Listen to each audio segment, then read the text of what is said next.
You still feel the chill of that early morning air against your skin, a coolness that seems to carry the faint smell of damp earth and wood smoke. Though your feet are now planted firmly on the packed dirt floor within your dwelling, the memory of rising in the pre-dawn twilight remains close, quiet. The wooden beams overhead hold the structural rhythm of the house. They creak just slightly when you shift your weight, a sound so minimal it feels more like a sigh than an actual noise. It is the sound of endurance, of structure having weathered many identical dawns before you. You notice how the pale light filtering through the small slit window does not illuminate so much as it merely permits existence. It is a weak, gentle gray that refuses to commit fully to being morning, yet also declines to embrace night. You move toward the basin filled with water, the ceramic bowl cool under your fingertips. The water itself is shockingly cold, raising gooseflesh on your arms as you dip your hands into it. You watch the ripples spread outwards, small circles of disturbed silence across the surface, mirroring perhaps a quiet disturbance within yourself. This simple act, the washing away of sleep and residual chill, feels deeply ritualistic. Taking care with the rough-spun tunic and trousers, pulling the heavy, slightly scratchy wool over your skin.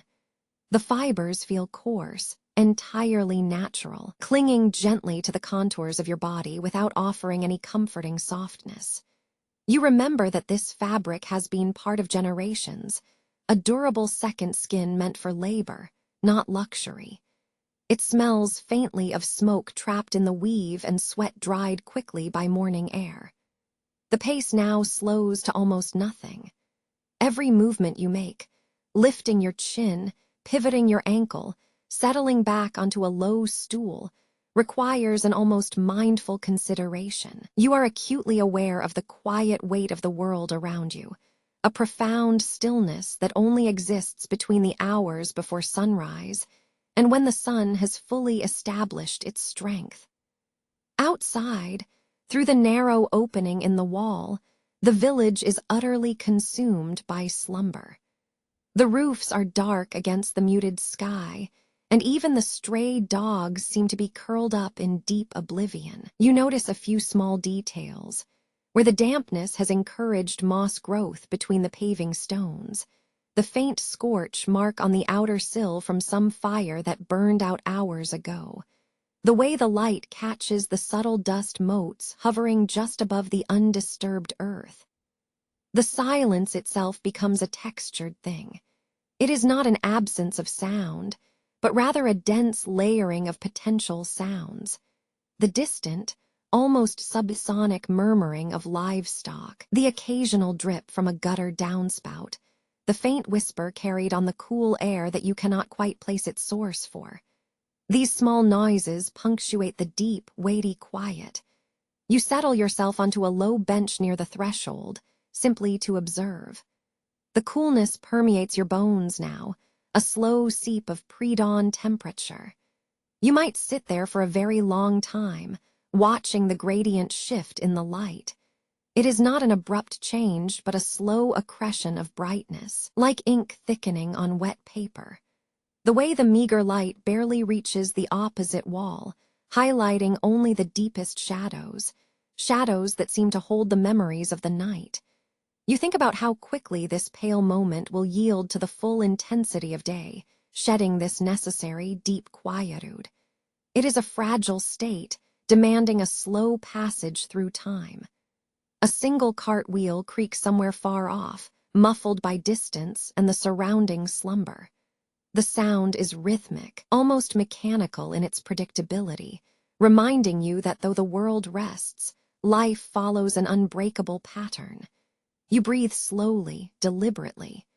You count the inhale, the cool draft of air entering your lungs, and the exhale, a plume of slightly warmer breath momentarily visible in the damp air. This steady rhythm becomes a gentle anchor for your thoughts. The very quality of light, this pale gray, seems to smooth out harsh edges and mute vibrant colors. The terracotta tiles look faded. The carved wooden window frames appear softer than they would under midday sun. Everything is viewed through a veil of nascent day. You consider the transition from night's deep mystery to morning's necessary clarity. It is not a glorious spectacle, but a gradual awakening, a subtle increase in luminosity that signals the resumption of routine, the recommitment to work and sustenance. This pale hour belongs only to those who must rise before the sun does. The air carries an invisible mix of smells, old smoke mingling with wet stone, overlaid by the crisp scent of freshly disturbed dirt. It is the smell of dormancy breaking. You stand up slowly then, a quiet acknowledgement that the vigil of the pre-dawn light is ending, and the rhythm of the day must now begin its gentle increase.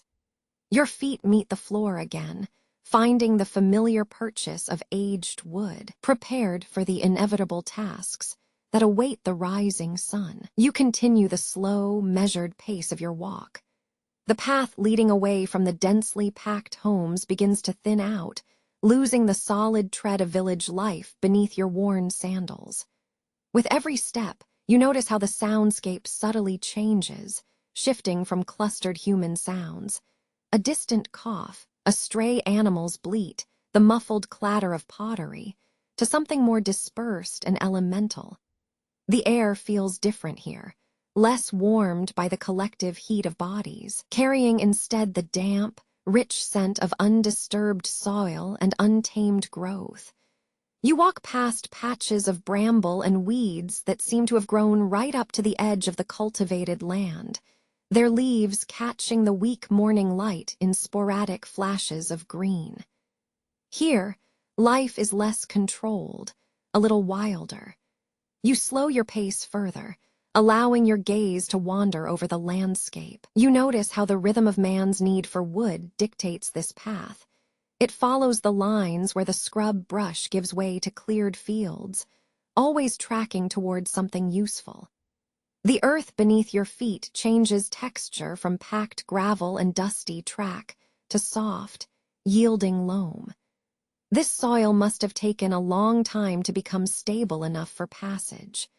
You bend slightly at the knees, a movement that requires gentle consideration of balance, reaching out toward a fallen branch near the bank of the path.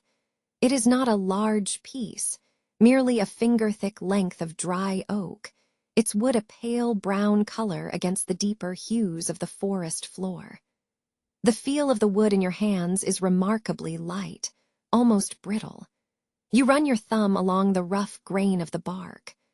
Observing this natural material always brings to mind how integral it was, even before the stone walls were raised or the first crops were sown. It speaks of time measured not by sundials, but by growth rings and seasonal decay. Every knot in the wood, every faded patch of moss adhering to its surface, seems to hold a memory of sunlight and rain. You gather several such lengths and tuck them carefully into the empty basket you carry on your arm. The weight is minimal at first, a mere suggestion against your forearm, but as you accumulate more kindling, a small nest of dry grasses interwoven with thin twigs, the basket begins to feel solid. You pause briefly beside a low cluster of bushes, their undergrowth thick and fragrant with sap. Taking the time to observe this minor patch of life forces you to notice the minute details. How one leaf curves slightly differently from its neighbor, or how the silvery underside of a broad leaf catches the faint light. The labor is quiet, meditative work. You are not moving quickly. There is no urgency, only the steady necessity of gathering resources. It is a rhythm that demands your full attention, turning simple foraging into a form of physical contemplation. This slow process connects you intimately with the cycles governing survival in this place. The need for fuel as the sun climbs higher and the chill persists into the afternoon. You look up occasionally, past the immediate details of the undergrowth, to observe the quality of the sky. The pale blue dome above is still muted, not yet receiving the deep saturation of full-day light. It maintains that early morning sheen, a wash of translucent gray-blue that hints at warmth but does not promise it fully. This subtle change in atmospheric color is a gentle reminder of patience. The world waits for the sun to fully claim its brightness. You continue along this marginal track, paralleling the faint rise of the land. Your senses become attuned to distinct sounds. The soft crunch of your own footsteps on scattered gravel, mixed with the more delicate scritch-scratch when you pull apart a patch of dry moss. The occasional high call of a distant bird waking up over the valley that stretches beyond this narrow path. The process of gathering wood is fundamentally about understanding patience. It requires knowing which fallen branch will retain enough integrity to last through damp nights, and which kindling is perfectly cured. You instinctively sort, selecting pieces based on their structure and dryness, treating each twig as if it were a piece of necessary knowledge. This careful consideration speaks volumes about the rhythm of life here, a constant negotiation with limited resources, managed by ingrained, respectful routines. As you pass an old stone boundary marker, set deeply into the earth, its top chipped and smoothed by centuries of neglect, you brush against the cool surface with your fingers. The stone feels weathered, bearing a patina of time. Observing such enduring objects always makes you reflect on deep continuity. The fact that human needs for simple things, like warmth or light, remain largely unchanged over vast stretches of history. The basket is now quite full, securely weighted down by the small collection of necessary fuel. Your internal focus shifts slightly from external gathering to internal inventory, counting the pieces mentally, ensuring nothing crucial has been left behind. This systematic accounting gives a sense of quiet purpose and competence. It is not grand work. It is the continuous maintenance of daily life. You realize that this routine, the early walk out to collect fuel before the day's full business begins, is an essential chapter in the story of human coexistence with nature. It teaches you dependence, respect, and the quiet efficiency needed just to keep things running smoothly. The small effort now prevents a larger complication later. The air temperature seems to tick up almost imperceptibly as you walk towards a slightly more sheltered curve in the path. You can detect the faint, mingled smells of damp earth finally giving way to the sharper, sweeter scent of warmed pine resin. This shift suggests that the main forest line is drawing closer, and your task remains steady, gathering what is needed for the inevitable warmth that awaits you at home. You carry the woven basket, its wicker edges slightly rough against your wrist. The air has begun to shift now that you are back within the cool shadow of the dwelling. The scent of wood smoke, which was sharp and bright when you were outside gathering fuel, mellows into something deep and comforting, the smell of lived-in stone and slow cooking. You settle onto a low wooden bench near the hearth, careful not to disturb the settled dust that seems to be woven into the grooves of the ancient planks. The small embers still glow faintly beneath the heavy iron pot that hangs suspended over the fire, radiating a manageable warmth that touches your exposed skin on the wrist and cheek. The process of eating is never hurried here, even when hunger calls strongly. It unfolds slowly, dictated by the cooling surface of the bread and the steam rising from the pottage. You reach into the basket and pull out a small loaf of rye bread. The crust is dark and unevenly baked, displaying the burnished brown lines where it touched the scorching hearthstones. You break off a thick piece. Its internal warmth radiates through your fingers, contrasting gently with the cooler air that still penetrates the building. You notice the slight grittiness on the surface, evidence of the coarse grain needed for such enduring bread. You sit quietly, observing the rhythm established by those around you. The movements are economical, practiced over decades. There is a particular quietude to shared sustenance. It requires little conversation, yet speaks volumes about reliance and continuity.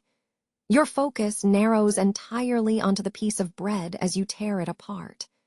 The sound is muted, a soft tearing sound that seems too gentle for the robustness of the material. The pottage beside you is thick, creamy with potato starch and herbs. When you dip your hand into it to scoop up a portion, the liquid feels heavier than expected, almost viscous, coating your fingertips with fragrant, steam-warmed nourishment. You bring the mixture carefully toward your mouth. The initial taste is overwhelmingly warm, a comforting blanket of heat that travels down your throat, followed by the distinct, earthy flavor of boiled root vegetables and wild, savory herbs. It tastes profoundly simple, yet utterly complete. As you eat, you become acutely aware of the texture of the bowl beneath your hands. The ceramic is heavy and cool, even beside the fire's lingering heat. You look up briefly, allowing your eyes to adjust to the diffused, smoky light. The smoke itself does not sit still in the air. It curls upward, following invisible currents toward a small opening high in the wall, sometimes gathering into pale plumes that catch the faint glow of the embers before dissipating. The way people eat here speaks less of necessity and more of pattern. Every motion, from lifting the bread to scooping the stew, is ingrained in muscle memory.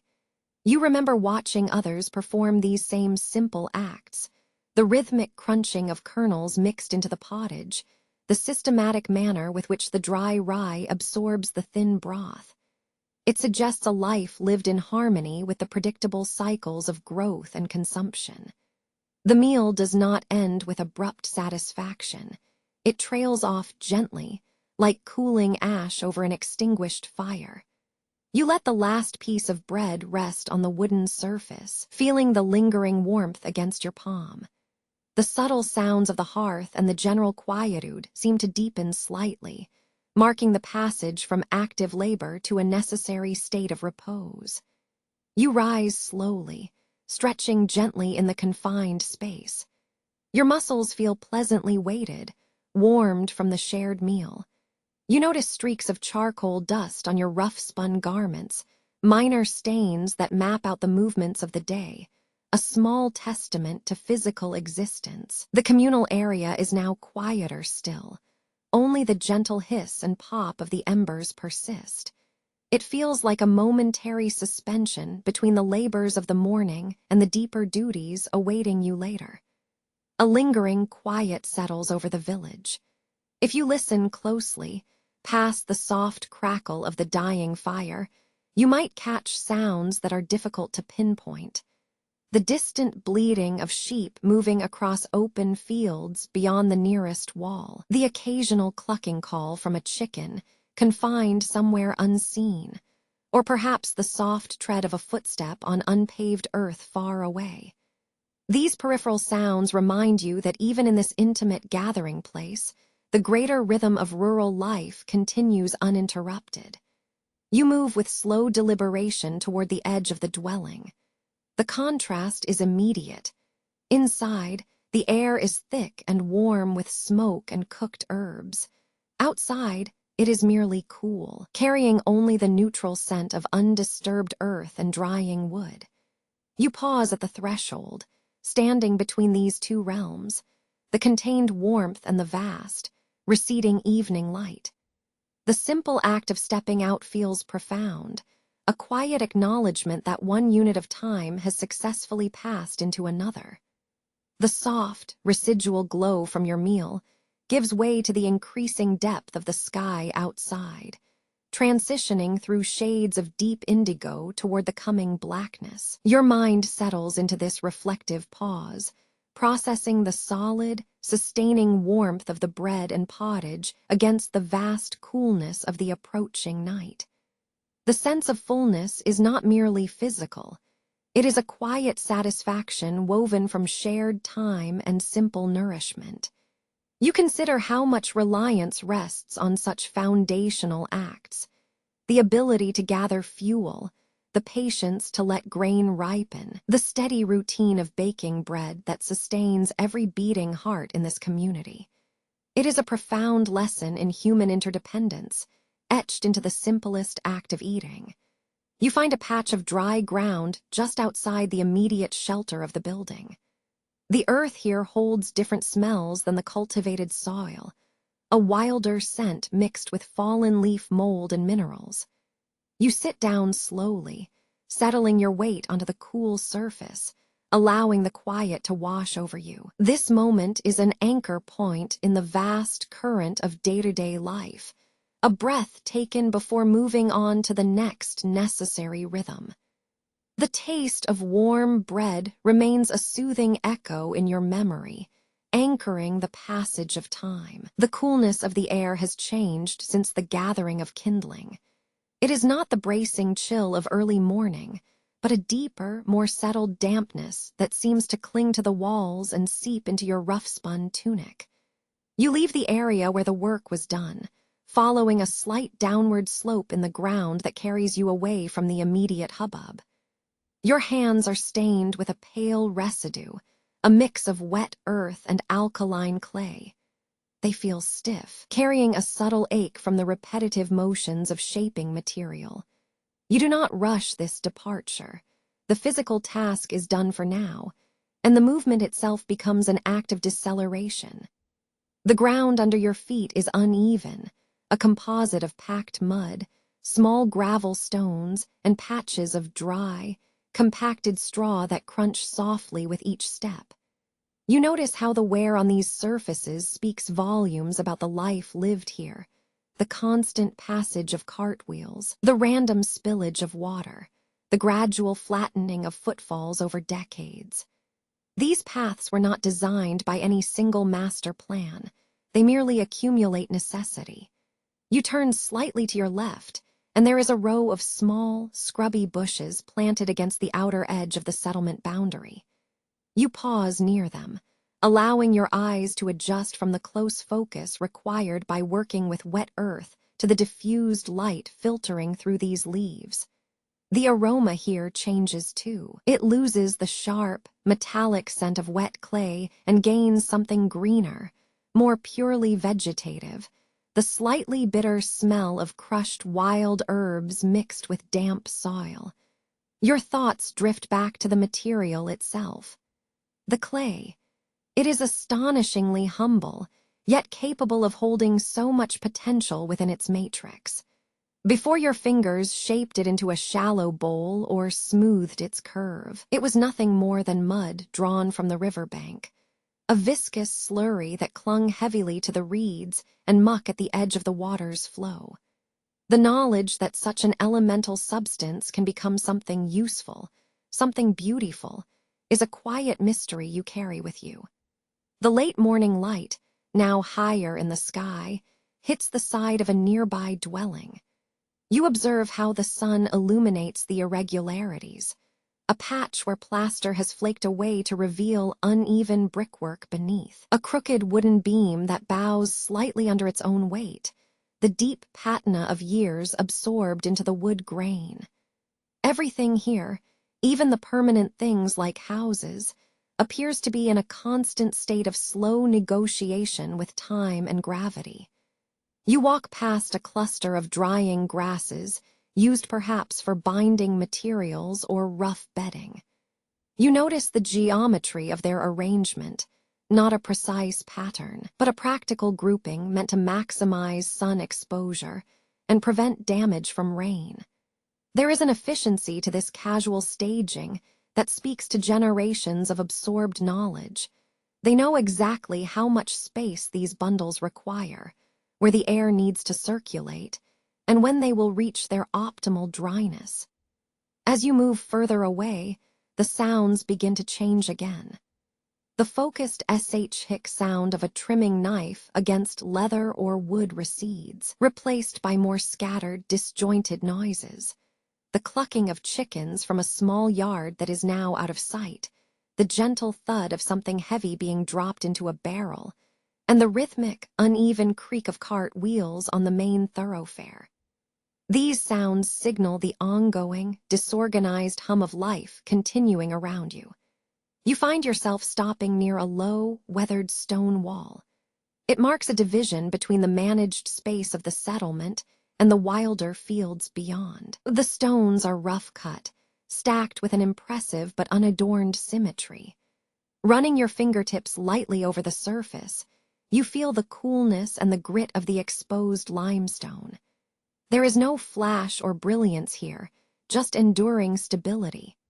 The way these large stones interlock suggests a deep understanding of weight distribution, how to settle one piece upon another so that the combined structure can defy the slow pressures of time, seasons, and small earthquakes. It requires more than strength.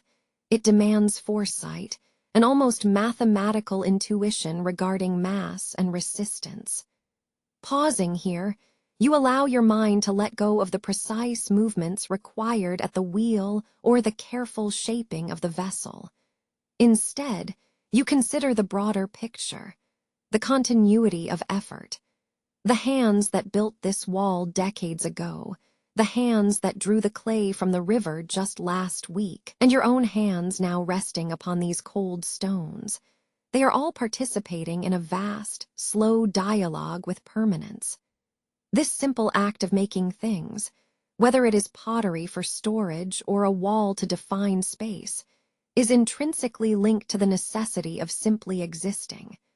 It grounds life into recognizable form. If you do not shape the clay, the materials pile up and lose their definition. If the stones are left unstacked, they simply roll away. If the community does not weave its day around simple needs, there is nothing left. A flicker of sunlight catches a small puddle near the wall's base, reflecting the vast blue sky. You watch the reflection ripple slightly as an unseen drop falls from overhead, momentarily distorting the image of the heavens. It reminds you that even stillness is composed of tiny, constant interactions. The settling dust, the patient seep of water, the slow breath taken by a person standing motionless. Your journey becomes one of observation, less about arriving anywhere and more about inhabiting the duration between points. You note the way the shadows are beginning to shrink and sharpen as midday approaches its peak. They shorten until they barely define themselves at all, pulling everything into a sharp, bright, present moment. The air begins to warm noticeably now, carrying with it an increasing scent of baked dust mixed faintly with distant wood smoke, suggesting that others are preparing for their midday sustenance. You continue walking slowly, not in any specific direction, but drawn by the overall sense of receding focus. You leave the area where the structured work happens, moving toward a less delineated margin, the place where human neatness gives way to natural sprawl. This borderland exists always, quiet and unassuming, holding the edge of your defined world against the deep green persistence of uncultivated nature. The subtle ache in your hands reminds you of the clay's cool resistance, of the satisfying friction when a shape finally settled correctly into your palm. The work is not merely about creating vessels. It is an exercise in mindfulness. It requires total attention to the present weight and temperature of the object, forcing the mind to quiet its restless musings about yesterday or tomorrow. The feeling settles over you now, a comfortable depletion, a slight fatigue that feels earned and necessary. You carry with you not just the residue of clay on your hands, but the calm rhythm derived from slowing down enough to notice all these subtle acts. The stacking of stones, the drying of grass, the patient waiting for the sun's light to fully warm the damp earth. This quiet absorption into process is what defines life here, more so than any single achievement. The weight of your woven tunic feels settled now, a familiar coolness against the skin that has absorbed the warmth of previous labors. You continue walking along the main thoroughfare, having passed the initial clusters of goods and sounds. The pace is unhurried, dictated by the subtle current of pedestrian traffic rather than any destination. It is not an aggressive movement through the town, but a drifting observation, like tracing a path with your peripheral vision. Your attention settles on the rhythm of the passing life here. You notice the slight unevenness in the cobblestones beneath your simple leather sandals, stones smoothed by countless feet over generations, each irregularity telling a story of passage. The ground itself feels dense and solid underfoot, holding the collective memory of human passage.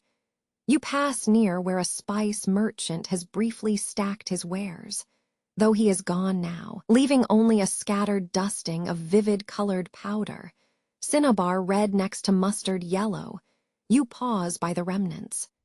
You bend slightly, inhaling the faint, dry scent of the spices. It is sharp and foreign compared to the earthy smells around you. It reminds you that even these simple stone streets are connected by great distances and rare trade winds. The scent dissipates quickly, becoming indistinguishable from the smell of dust and warm animal waste, a beautiful lesson in transience. You observe the slow movements of the townspeople, now moving more leisurely towards midday. A woman passes carrying a woven basket, its contents obscured by the tightly bound fabric, but you can feel the weight of her daily burden from the steadiness of her gait. Her clothes are faded shades of undyed wool and linen, practical garments built for enduring seasons. You notice the way she subtly shifts her grip on the handles, protecting her shoulders from the strain. This constant negotiation between human effort and physical limitation is something that defines life here, a quiet persistence. The air changes as you move past a bakery stall, even though the baker has closed up shop for a moment. The residual sweetness hangs faintly in the air, mixing with the tougher smells of tanned leather from the adjacent artisan's workshop. It is a complex olfactory tapestry, the lactic sharpness of curing hides mingling with the warm ghosts of baked grain. You watch the slight curl of smoke rising from a forgotten brazier down the street, a pale column against the bright developing light. This interplay of competing scents seems to map the economic life of the town, layering necessity upon comfort. Your gaze falls on a boy skipping rope further up the thoroughfare. He moves with an unself-conscious energy that contrasts sharply with the measured, deliberate walk of the adults around him. His laughter, thin and clear, breaks the general hum of low conversation into sharp fragments. You watch his feet, small, quick movements against the packed earth. There is a joy in this simple display of physical capability, unburdened by the needs of survival or trade goods. It anchors the scene with an element of raw, momentary grace. The sheer volume of things observed becomes overwhelming, yet strangely calming. Every stall here represents a point of need, a need for sharper tools, cleaner water, sweeter bread, stronger fabrics. The merchants and artisans do not just sell goods, they facilitate continuing life. You notice the careful arrangement of their stalls, even in temporary disorder, the precise stacking of clay pots, the neat coils of rope, the way baskets are placed to maximize every inch of ground space. There is a silent efficiency inherent in how people organize their existence around commerce. As you drift further along the passage, your attention shifts from the objects sold to the materials of the passing structures themselves. You look up at the upper stories of the buildings, the dry-stacked stone walls and wooden beams that form the architecture. These buildings have endured decades, perhaps centuries, of similar daily commerce. The wood is darkened by time and smoke. The stones are patched with different types of local rock, evidence of repairs made generations ago by hands you will never meet. You find a point of quiet contemplation in this structural endurance. What remarkable persistence is required to simply continue living within such venerable stone? You trace your fingers lightly over the cool surface of a lintel stone marking an old entranceway. The stone, heavy and cold, resists any attempt at quick appraisal. It simply exists, solid and immutable in the passing flow of people life. This passage is not merely where things are bought or sold. It is a physical manifestation of time moving through human habit. It accepts the transient, the morning's spices, the afternoon's loaves, the boys' laughter, and incorporates them into its stable narrative. There is a certain gentle melancholy in observing this constant flow. Everything passes, the scent, the people, the light angle changing across the dusty stones. Yet nothing truly disappears entirely. The wear on the stone remains, the need for bread remains, the human capacity for laughter endures. This continuous cycle, the daily setting up and dismantling of life's temporary arrangements, is profoundly reassuring. It is a reliable rhythm against the wild uncertainty of nature.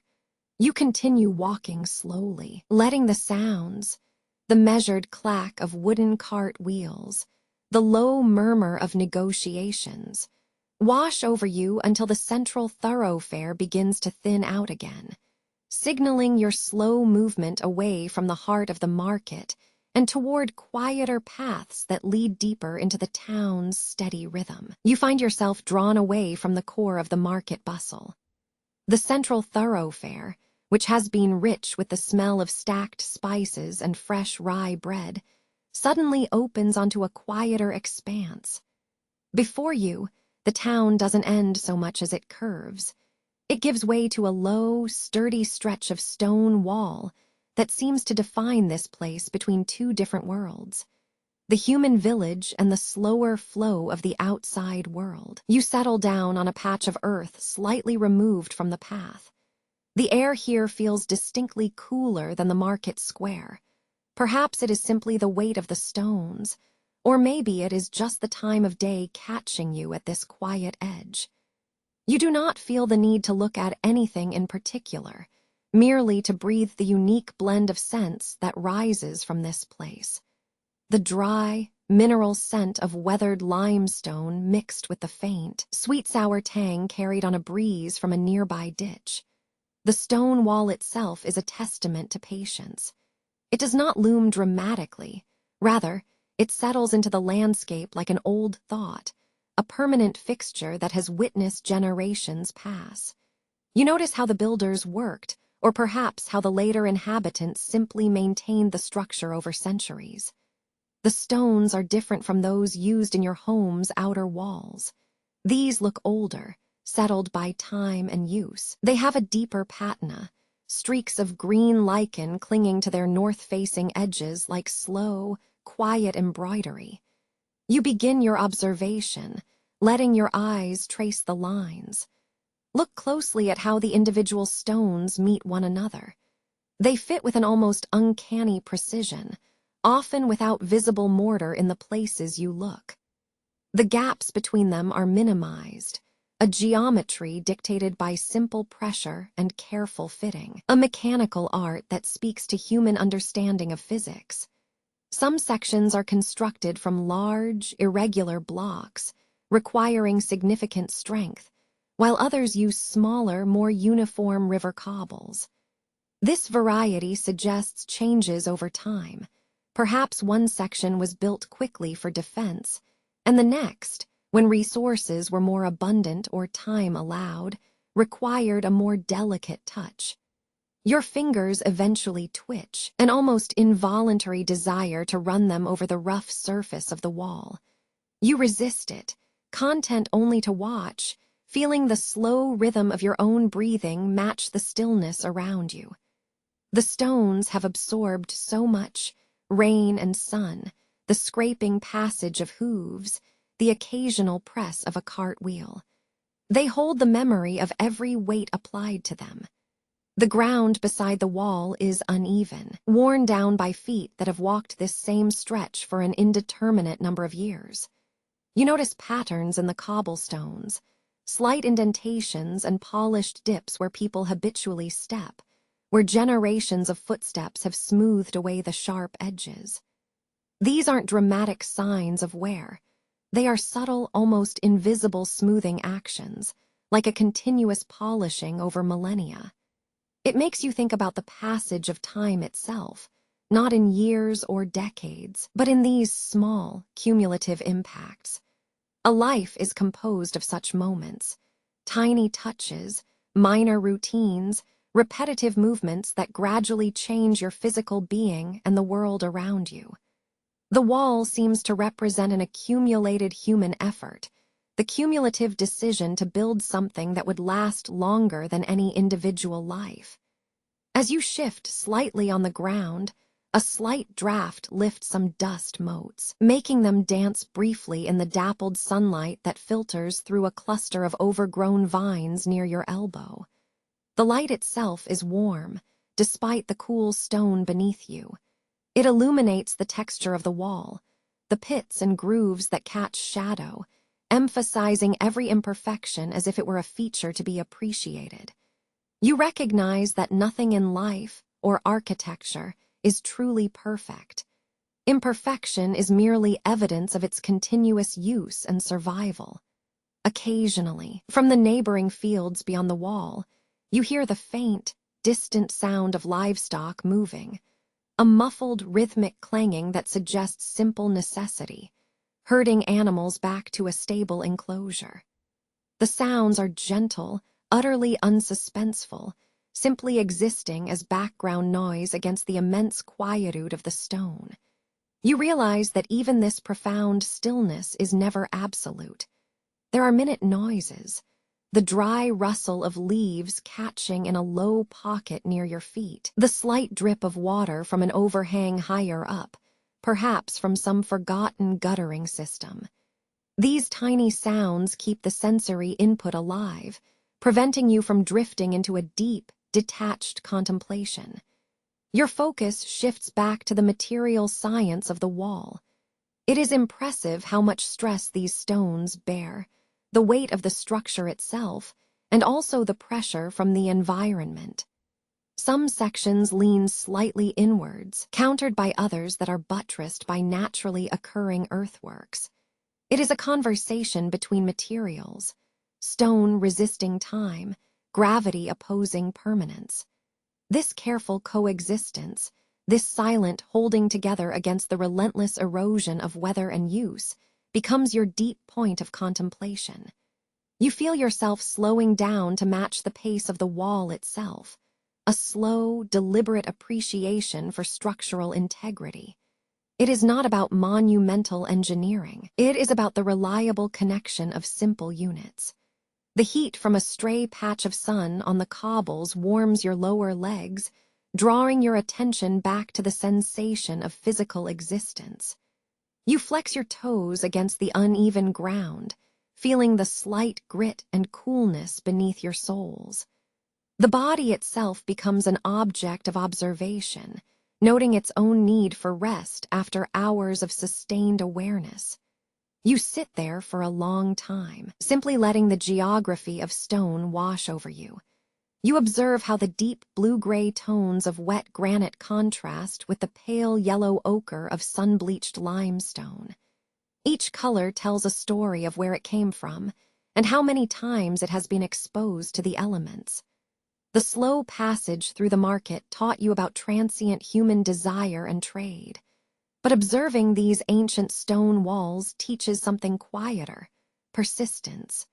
The simple geometry, the joining of two different types of rock with minimal intervention, suggests a profound understanding that lasting things are not built by sudden force, but by calculated, repeated effort over deep time. You absorb this quiet lesson, settling into the rhythm of endurance until finally, the necessity of continuing your journey pulls you gently away from the cool solace of the wall and toward the deepening light. You settle into the shade of the olive tree, the midday sun already beginning its slow descent toward the low hills visible beyond the town walls. The heat has peaked, leaving behind a heavy warmth that seems to press down on your shoulders and through the linen covering you wear. You sit on a low stone bench, the rock still radiating the stored heat from hours of sunlight. Beside you, the communal well stands silent, its deep circular shaft seeming to swallow the light. A few other villagers are scattered nearby, inhabiting this space of mandated pause. There is no urgency here, only the gentle rhythm of bodies needing rest, a collective breath held between moments of work. The air itself feels different now, thicker and softer than the crisp air of the morning labor. You notice small details in the way light manages to penetrate this midday lull. It is not the brilliant white glare of early sun, but something golden and diffusing, scattered by dust motes that rise occasionally from the packed earth floor. These particles dance slowly, caught in the shafts of light angled through the leaves of the olive tree overhead, turning the air into a visible medium. You watch the way others move, or rather, how they are still. A farmer rests his shoulder against the rough stone wall, letting his head drop back until it is supported by the solid mass. Near him, an older woman sits folded on herself, her hand resting lightly over her knees. She seems to be tracing patterns on the dust with a single, deliberate finger, her gaze fixed on something far away, perhaps only the movement of the shadow on the wall. The sense of time here is unusual, stretched and flattened, as if the heat itself has slowed down the passage of seconds. Minutes feel weighted, imbued with the accumulated weight of the day's labor that each person carries within them.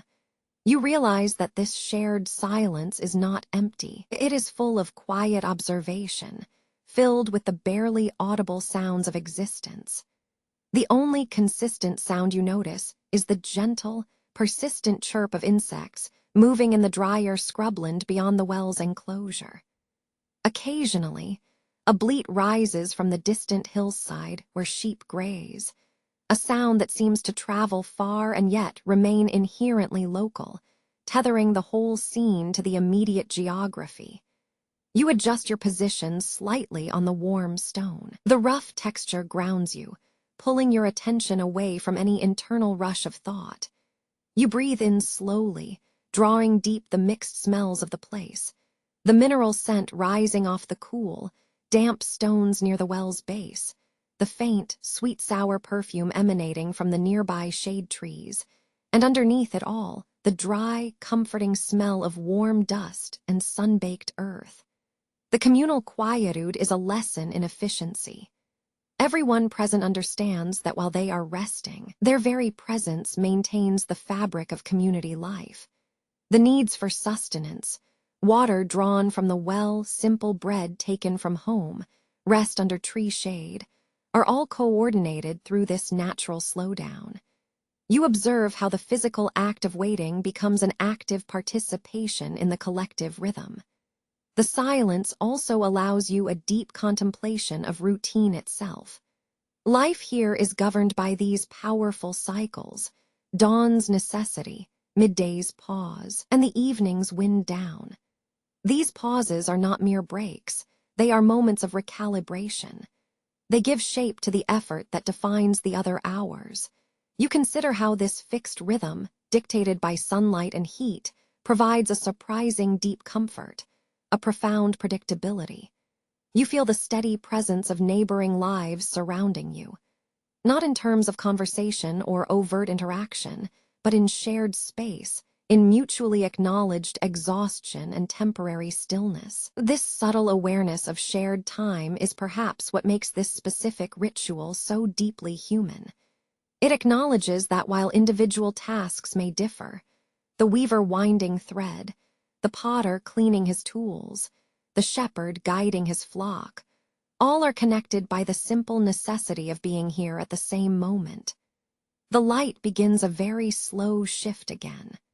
The golden quality deepens, losing some of its sharp intensity and gathering toward a more uniform hue. You notice a single child wandering nearby, kicking small stones across the ground near the well basin. He does not look up or acknowledge anyone, instead being completely absorbed in the simple task of launching and tracking these tiny projectiles. It is an act of pure, unburdened physical energy, observed by everyone quietly taking their rest. You settle deeper into your observation, letting the sensory input guide your awareness.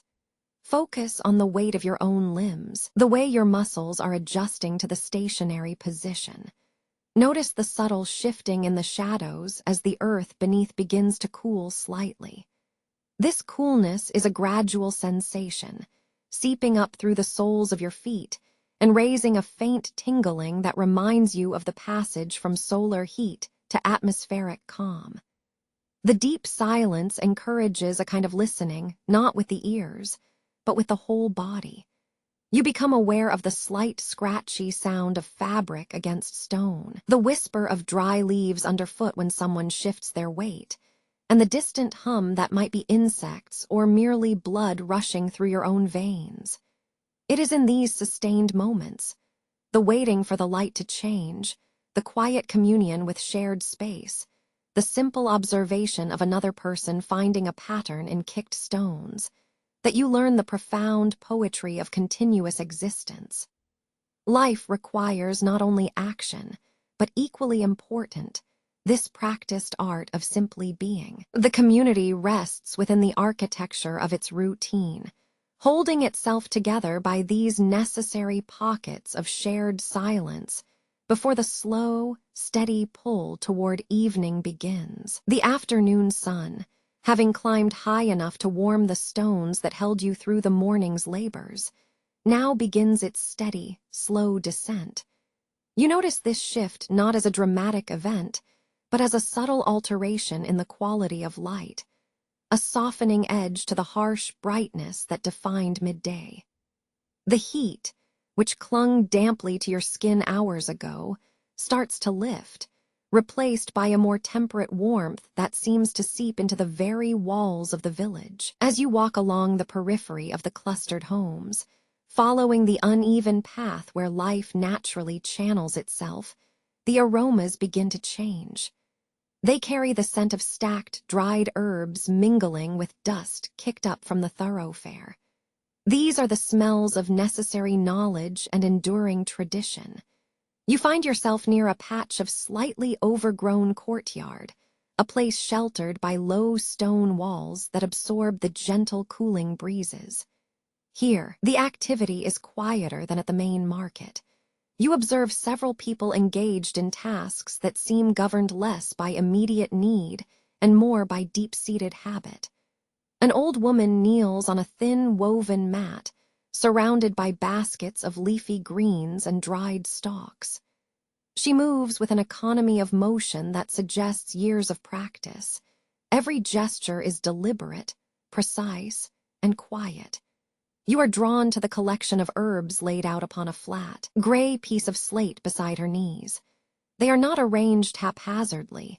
They seem placed according to purpose, color, or perhaps even potency. You slow your pace, letting the rhythm of your steps match the gentle, almost meditative clicking sound she makes as she crushes dried leaves between smooth, worn stones.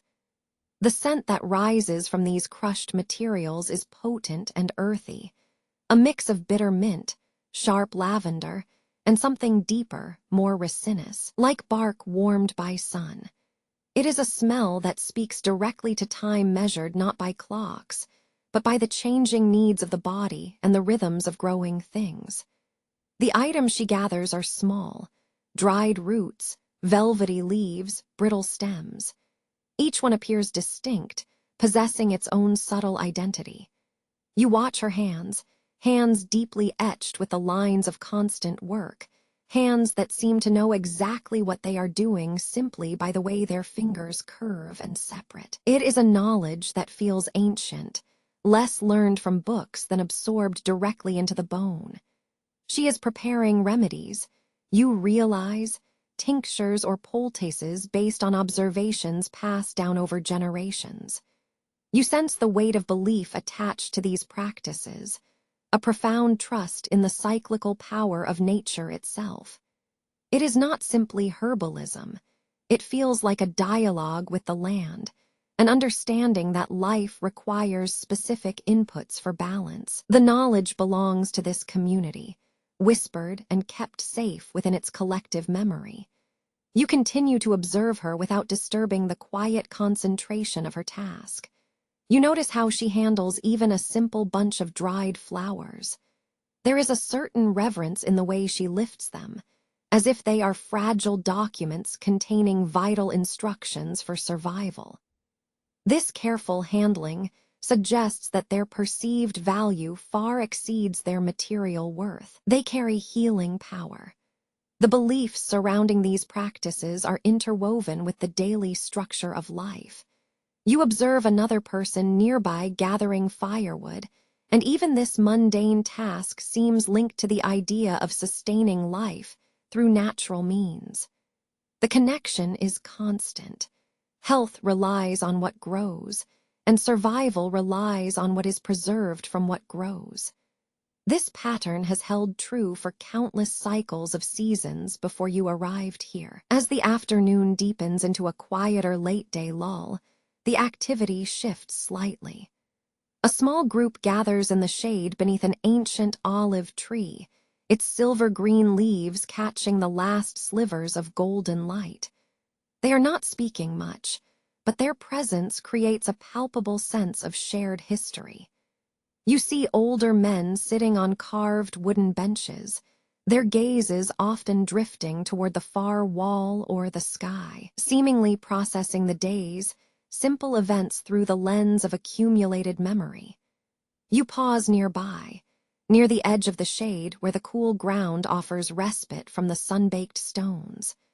The air here is noticeably cooler, carrying a subtle mineral scent mixed with the faint sweetness of olive wood and distant cooking smoke. You notice how the light filters down through the canopy, creating shifting patterns on the dusty ground, spots of brilliant gold alternating with deep, cooling shadow. This interplay of light and dark seems to reflect more than just the sun's movement. It feels like a pattern of enduring life. The simple acts observed throughout this afternoon build a continuous picture. The knowledge preserved in herbs, the sustenance brought by careful labor, and the comfort found in shared presence. You feel the cumulative effect of these small rituals, the preparation for illness, the gathering of fuel, the quiet sharing of space, and realize that they are not deviations from normalcy, but rather the very core of a sustainable rhythm. These traditions provide a dependable structure against the uncertainty of life. The understanding you gain is one of continuity, the necessity of honoring knowledge, whether it involves selecting the correct leaf or knowing how to fit two rough stones perfectly together. The belief system itself becomes an architectural element, as solid and enduring as the stone walls surrounding the village, quietly defining the boundaries of daily existence. It grounds the ephemeral moments in a long chain of human experience. The gradual decline of the afternoon light encourages a slowing down of the mind. You notice the way your own breath deepens slightly, syncing with the unhurried pace around you. The energy required to observe these lives, to simply witness them unfold, is less demanding than the energy needed to actively participate in their urgent movements. Instead, you adopt a posture of receptive quietude, letting the subtle weight of generations settle gently over your awareness. You are part of this observation, quietly absorbing the enduring blueprint of how life is managed here, with patience, respect for the cycle, and an unwavering attention to tradition. The afternoon heat, which had held you close in the center of the town, begins its slow surrender. You feel it first as a subtle shift in the quality of light, transitioning from the harsh brilliance over the rooftops to something softer, more diffused. It is not a sudden change, but a gradual softening that hints at distance and approaching coolness. Your path naturally leads away from the packed thoroughfare, pulling you toward the edges where the town walls crumble into fields and wilder land. You notice the air here differs from the crowded center.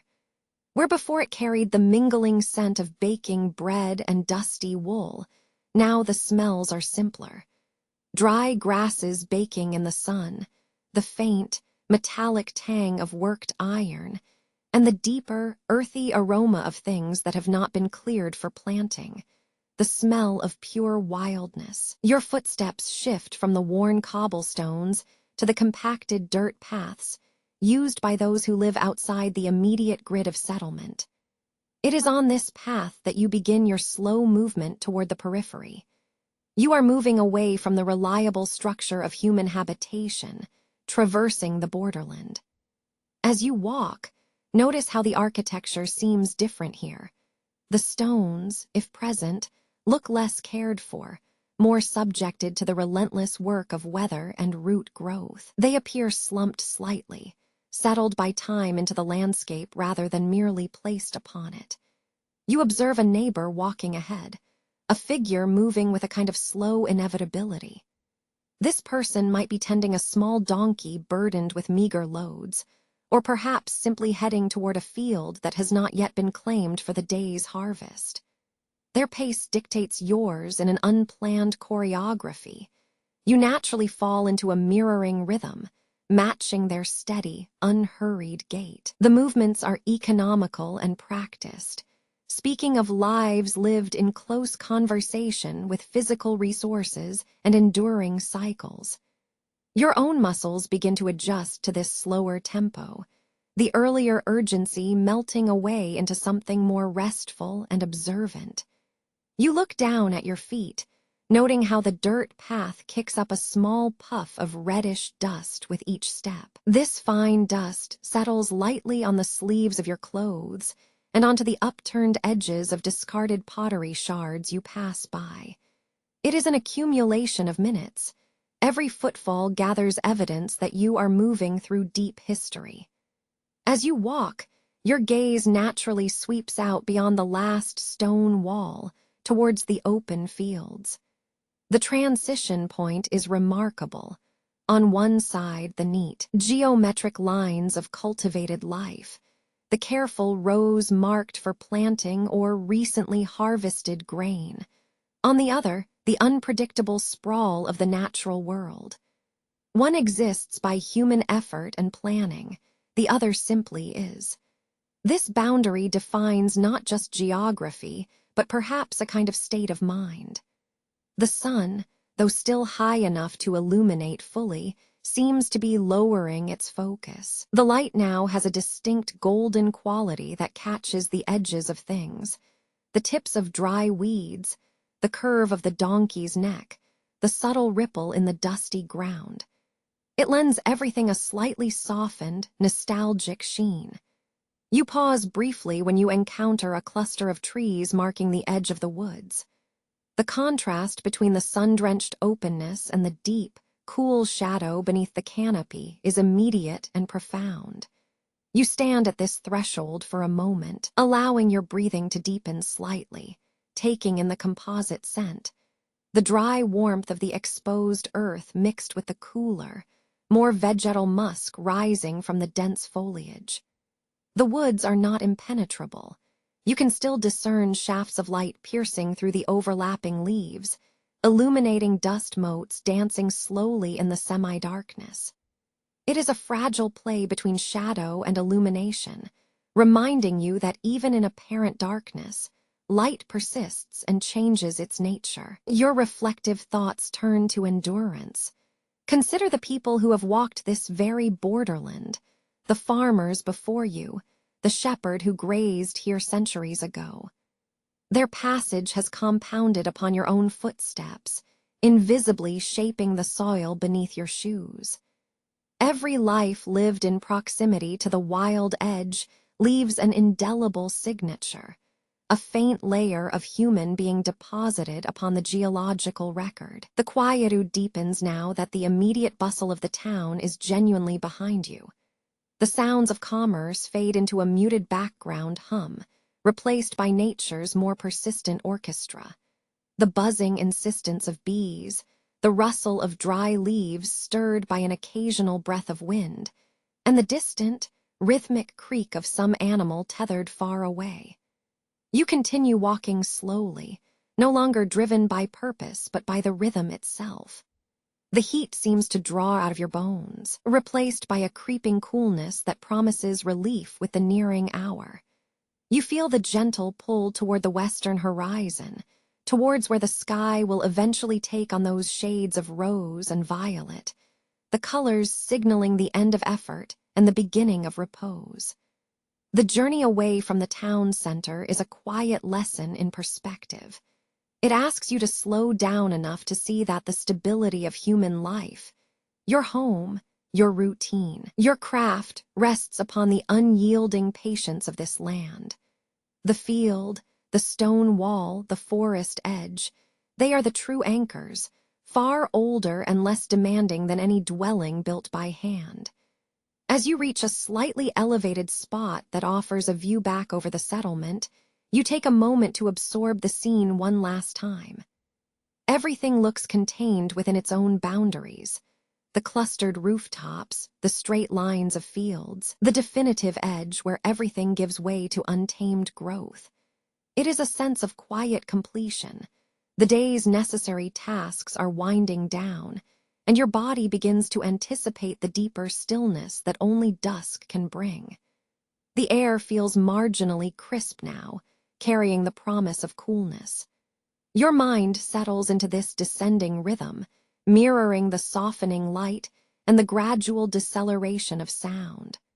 The walk has been a slow process of shedding external noise, allowing an internal quietude to take its place instead. You are approaching the threshold where work ends and waiting begins, moving toward that edge of fading sunlight that beckons you onward. You return to the quiet enclosure of your own dwelling as the day begins its slow surrender to dusk. The light that filters into the room is not the harsh brightness of noon, but a deep, deepening blue mixed with shades of dusty rose, the color of cooling stone and settling earth. You notice immediately how the smells have shifted. The sharp, acrid scent of wood smoke from earlier labor has mellowed, blending gently now with the damp, cool smell of the evening air creeping in through cracks in the wattle and daub walls. The weariness of the day settles into your bones, a pleasant ache that seems to track every step taken, every piece of kindling gathered, every person encountered on the thoroughfare. The initial action is simply shedding the shell of the day. You move slowly toward the basin where water was kept for washing. The stone basin feels cool and slightly gritty under your fingertips, a stark contrast to the woolen texture of your tunic which you peel away. As you wash your hands, concentrating on the smooth, cool flow of water over skin that is faintly stained with various residues, the clay from the potter's shop, the dust of the market, the grit from the road, you become acutely aware of the temperature gradient in the air. It has dropped noticeably since the midday rest, signaling the imminent coolness of night. The running water is a small, private sound that dominates your immediate awareness, a gentle wash against the stillness. Returning to the hearth area, you assess what little remains from the day's provisions. Perhaps there are scraps left over from the pottage, or just enough grain remaining for a simple evening bread.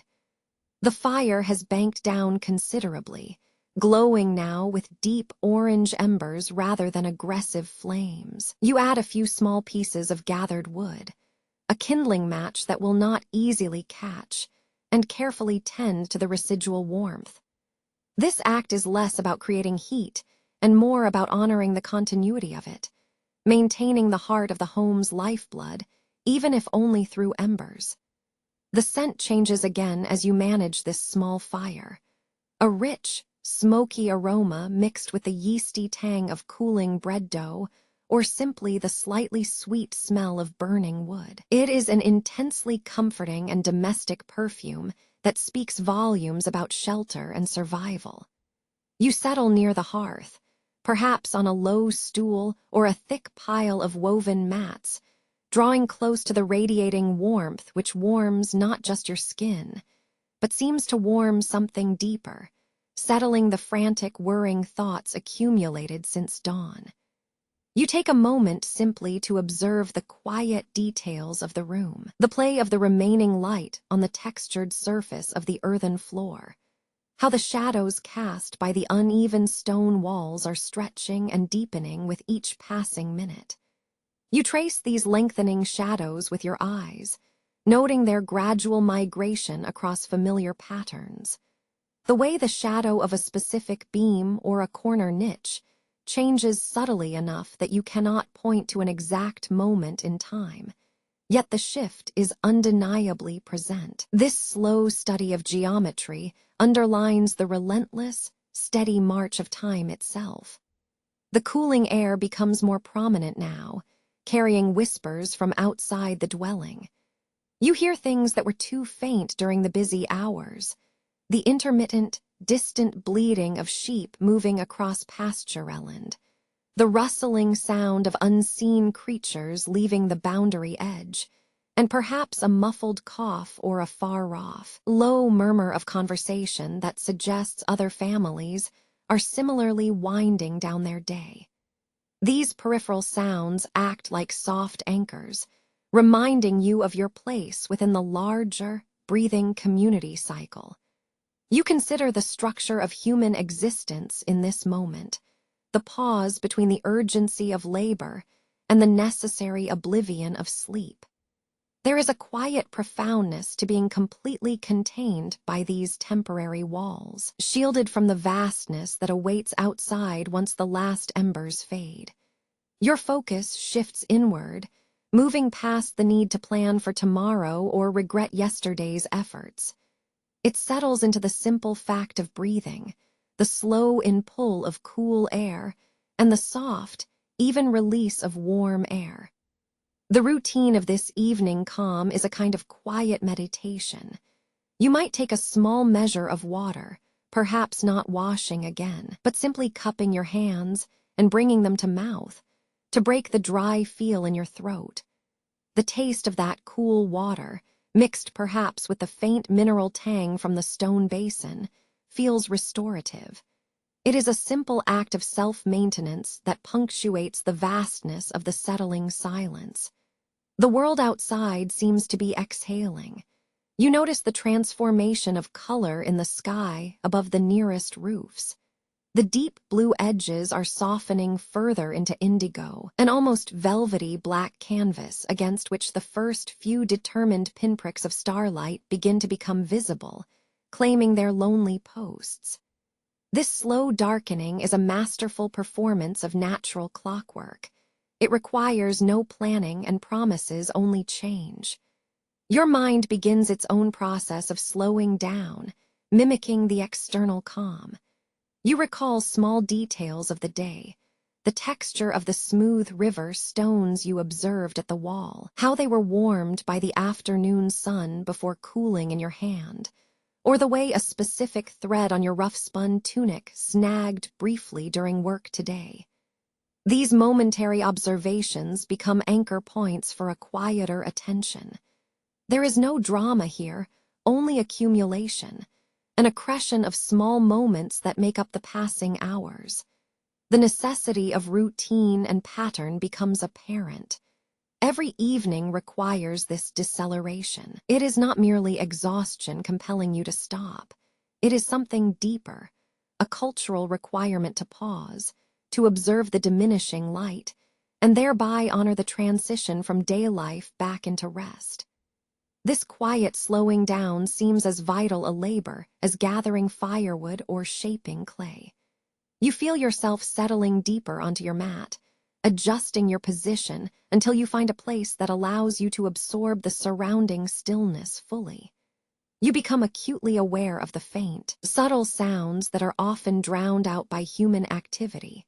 The soft clink of pottery stored in the corner, the gentle drip of condensation from an eaves tile, the low hum of insects beginning their nightly chorus just beyond the threshold. The taste of this evening calm is not a flavor to be named, but rather a suspension of time itself.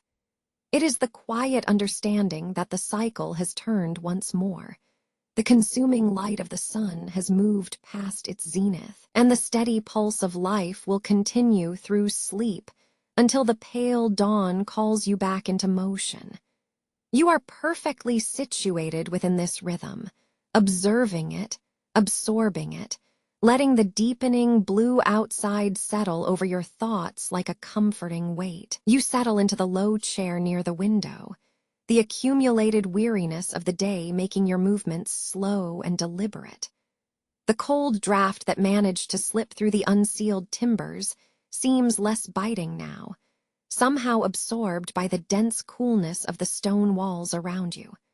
Only a single, small flame flickers in the oil lamp placed on the low wooden table, a weak, honey-colored pool of light that barely pushes back the profound depth of the encroaching night. The smell of this fire is a mixture of rendered animal fat and aged tallow, mingled with the fainter, cleaner scent of smoke that has been banked into the hearth hours ago.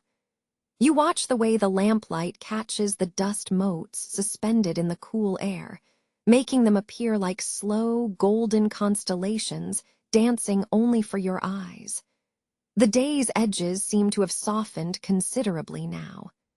The harsh angles cast by the midday sun are gone, replaced by the subtle graduation of shadow and near darkness. You notice the way the rough spun wool of your own tunic, which you wore through all the routines of labor, feels against your skin when the air grows suddenly crisp. It is a familiar texture, woven from local flocks, carrying the faint scent of wood smoke mixed with sheep lanolin. You draw your legs up slightly, resting them on an embroidered cushion that has seen generations of weary feet before you. The quiet here is not an absence, but rather a weight, the deep resonance of settled things. Your gaze drifts out to the window pane, where the vast expanse above is transitioning through a velvety midnight blue into an almost black hue. It is the color of cooled slate, deepened by the light pollution of distant, unseen lamps in other quarters. You recall the sheer effort of simply existing throughout the hours, the careful balance required when filling buckets at the well, the specific rhythm of shaping damp clay, the patient, methodical sweep of gathering kindling. Each action was defined by necessity, but as the day folds into night, those small actions seem to gain a quiet weight of meaning. You think, without formulating any words, about the way light works, how it passes through objects, a wet leaf pressed against the stone sill, or the uneven grain of the tabletop where your fingers rest now. The lamplight does not illuminate fully, it merely suggests. It allows you to see enough detail in shadow that you might otherwise overlook. The village around you settles deeper into its nightly quietude. You can hear the occasional, muffled cough from a neighboring dwelling, or perhaps the low murmur of voices passing through an outer courtyard, quick and unintelligible. These sounds are threadbare against the background silence, marking life's steady continuation without demanding notice. You lift your hand, tracing the pattern of calluses that have formed over many seasons, the ridges from pulling wool, the softness stained by wet earth. These hands know how to measure time through physical exhaustion and gradual repair. They understand patterns better than charts or scrolls could explain. The simple act of sitting here, watching this particular shade of deepening night, encourages a slowing of internal monologue. Your thoughts do not rush from point to point. They circle slowly, like smoke rising gently into the cool air. You are contemplating permanence and pattern, comparing the enduring structure of the stone walls you observed earlier with the fragile, momentary glimmer of the lamp flame. The history you inhabit feels both intensely personal in its details, the specific grain of this wooden sill, the exact feel of your tunic, and yet part of a rhythm that repeats across centuries. The cycles of sun and moon, labor and rest, are the deepest anchors in human existence. You remember hearing tales from the elders about how people lived near these very walls when the world looked entirely different, yet their struggles for shelter and warmth followed the same elemental pattern. A quiet awareness washes over you, the sheer continuity of human routine. The preparation of bread, the need for fire, the coming together at a shared water source. These actions are reliable anchors in the flow of time. They require no great revolution to sustain them, only diligent repetition and mutual reliance. You let your breathing deepen, observing how it becomes more attuned to the rhythm of the lamp's gentle flicker. The air smells cooler now, carrying the sharp scent of rain that did not fall, but seems promised by the damp stone. You consider the profound stability afforded by such simple rhythms. Life does not need spectacle. It needs reliable repetition. Your attention moves back to a tiny detail near the window. A single piece of washed-up driftwood, smoothed round by unseen currents. It holds the memory of water and movement, but now rests still, illuminated by this small source of golden light. You sense that every great historical moment, when viewed through the quiet filter of a stable nightly routine, is composed of these identical moments. The slow cooling of the air, the fading glow of manufactured light, the deep breath taken before sleep. You find yourself profoundly rested in observation, a state where introspection feels less like effort and more like natural settling. The day's concerns are drawn out, diluted by the pervasive calm that only comes after hours of necessary movement. You acknowledge the quiet resilience present not just in the stone walls or the sturdy wooden beams, but within the pattern of your own life. Waking before dawn, working through daylight until true night settles, and finding momentary clarity right here, bathed in the soft, forgiving glow of a single tallow wick.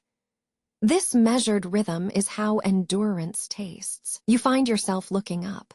The window, high and small, frames only a perfect rectangle of the night sky. A profound quiet settles around you, settling deep into your chest until it feels like slow, steady breath. You have spent the day immersed in the textures and rhythms of earthbound life.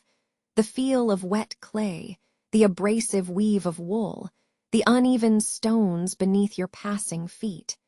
Now, those familiar terrestrial sounds recede, replaced by a silence that is immense and utterly ancient. The darkness here is different from the darkness inside the house. That dark holds the shadows of furniture and banked fires. This outer dark has depth, the cold wash of space itself. You lift your gaze slowly toward the ceiling, which acts as an unintentional frame for the spectacle above. There are no soft edges or predictable patterns here, only pinpoints of brilliant, cold light scattered across infinite velvet. You feel the slight coolness radiating through the wall and into your skin, a contrast to the lingering warmth of the day's labor. This shift in temperature signals a profound turning point, a reminder that while life moves at the slow pace dictated by sun and harvest, the world itself operates on vastly longer measures of time. You find yourself noticing specific patterns, not just of light, but of celestial movement. The brightest points seem to cling together into recognizable forms. They are constellations, clusters formed over millennia by human imagination and necessity. You have spent your life observing the pattern in a stone wall or the predictable rise and fall of water, but these stars offer a different kind of geometry. The pole star, though perhaps distant or only partially visible through the hazy curtain of time, serves as an anchoring point. It suggests a turning axis, a constant guide against the vast sweep of everything else. This is a pattern more reliable than the rising of the sun, which can be obscured by weather, and more permanent than the most well-built stone wall.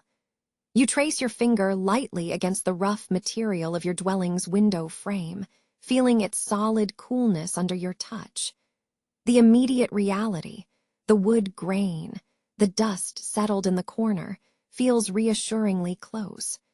But your attention remains pulled upward, drawn by the silent narrative written across the celestial map. The people who live below, whose lives are measured by seasons and market days, have always been intimately aware of this overhead expanse. They understood that their existence was merely a thin, momentary layer clinging to a spinning sphere. Their need to understand these patterns, the stars, the planets, the reliable flow across the sky, was not mere curiosity. It was foundational to their survival and philosophy. You imagine the hands that first pointed at these lights thousands of years ago. Perhaps they were not pointing out where to plant crops, or which river would swell in flood, but something far deeper, how to orient a mind overwhelmed by existence. To prove that even amidst chaotic human struggle, there was an underlying order. It is a humbling thought. All the careful geometry of the stone walls, the deliberate angles of the loom, the precise measurement of bread needed for tomorrow, these earthly efforts are contained and temporary. Yet, they are given meaning by the constancy above. The stars do not pause for exhaustion. They simply continue their slow, stately procession. Your gaze settles upon a particular scattering of lights, perhaps forming the Great Bear or Orion's belt, recognizable even if you cannot name them perfectly. These arrangements were always there, immutable against the turning night. They provided narratives, myths of great hunters, heroes, and divine figures traversing the heavens. These stories became practical tools, memory aids that linked human experience to cosmic scale. The knowledge of these patterns was often guarded, passing down through oral tradition like whispers carried across generations. It tethered a community not just to its location, but to its deep ancestry. It made them feel part of a continuous thread stretching back into time's deepest folds. You breathe slowly, inhaling the cool night air that tastes faintly metallic and clean. This breath seems wider now than it did during the hurried work of the morning. You notice how the sounds of the village, the distant cough, the faint braying donkey, the whisper of wind through dry thatch, are softened by the massive scale of the sky overhead. These ancient maps painted with light taught humanity not just when to do things, seasons and planting cycles, but how to think about time itself. Time was measured both by the passage from star cluster to star cluster, and by the predictable rotation that kept you breathing in this moment. It is a profound sense of place, combined with an even more profound awareness of belonging to something unimaginably grand. Your thoughts wander from the specific constellations to the concept of rhythm itself. The breath entering and leaving your body has its own simple, powerful pattern. The flow of life through the village has a subtle, reliable beat, and above all that, the turning arc of the visible night sky whispers of continuous motion without end. There is an immense peace in accepting this vastness. It does not diminish the importance of your immediate life, the taste of warm bread, the warmth of the stone hearth, the quiet effort required to gather wood for another day's meal. Instead, it places those small moments within a beautiful and enduring framework. You watch until your eyes tire, absorbing the cold radiance. You feel deeply connected to every person who ever lifted their gaze to this same velvet dome. The ancient shepherds who watched for migrating herds guided by stellar signs. the wandering scholar who charted planetary movements, and perhaps even those distant sailors whose lives depended on knowing these invisible river paths of light. The sheer weight of human observation, sustained over millennia, presses down gently, a silent benediction. You are not merely present in this moment, you are standing upon an immensely long line of contemplation. This quiet realization settles over you like the cool weight of a heavy shawl, deepening your calm and sharpening your appreciation for the simple fact of remaining alive, anchored by the dependable cycle that governs both day and night. The lamps are burning low now, casting a soft, buttery glow that barely pushes back the encroaching darkness. You feel the settled weight of exhaustion in your limbs, the kind of deep weariness that comes only after a full day lived according to ancient necessity. The scent of wood smoke and cooled hearth ash still clings faintly to your clothes, a familiar perfume of survival. Slowly, deliberately, you begin the motions of preparing for bed. You find the simple woolen blanket, its fibers rough beneath your fingers, and smooth it over the straw mattress where you will settle in tonight. The last sounds are what draw your attention now, the subtle acoustic shifting that marks the turn from day to night. The chirping begins, not with a sudden burst, but with a hesitant, almost questioning chorus. A cricket begins its steady rhythm near the corner wall, a delicate, insistent scratching against the silence. Nearby, you hear the lowing of cattle or perhaps the distant, muffled bark of a dog settling down in its own enclosure. These sounds are measured. They belong to the slow tempo of creatures and people alike finally ceasing their day's exertions. You move with an economy of motion, conscious of minimizing disturbance within the small dwelling. Each scrape of your foot on the packed earth floor seems amplified by the deep quietude pressing against the window panes. You gather the last remnants of spilled water or ash from the working areas. The temperature in the room has dropped noticeably since the day's heat, replaced by a cool, dense blanket of night air that draws in and around you. Lying down on the edge of your mat for a final moment, you take deep breaths, feeling the coolness enter your lungs. You observe the quality of the darkness itself. It is not an absence of light, but a saturated presence, a deep indigo stain filling the space outside your walls. Occasionally, a stronger breath from the breeze will cause the thin woven curtain to shift slightly, admitting fleeting, paler glimpses of the great blackness beyond. It is in this profound stillness that the rhythms of existence become most apparent. You consider how every single sound now seems intentional. The creak of the wooden beams expanding and contracting with the overnight humidity. The hushed rustle as a neighbor crosses your yard without looking up. The soft, wet thud of something falling just out of sight. You smooth back a stray lock of hair or adjust the weight of your simple tunic. These small acts take on unexpected significance when surrounded by such pervasive quiet. They are anchors to the physical self, reminders that despite the vastness of the night and the enduring mystery of sleep, you exist in this specific moment, here within these ancient walls.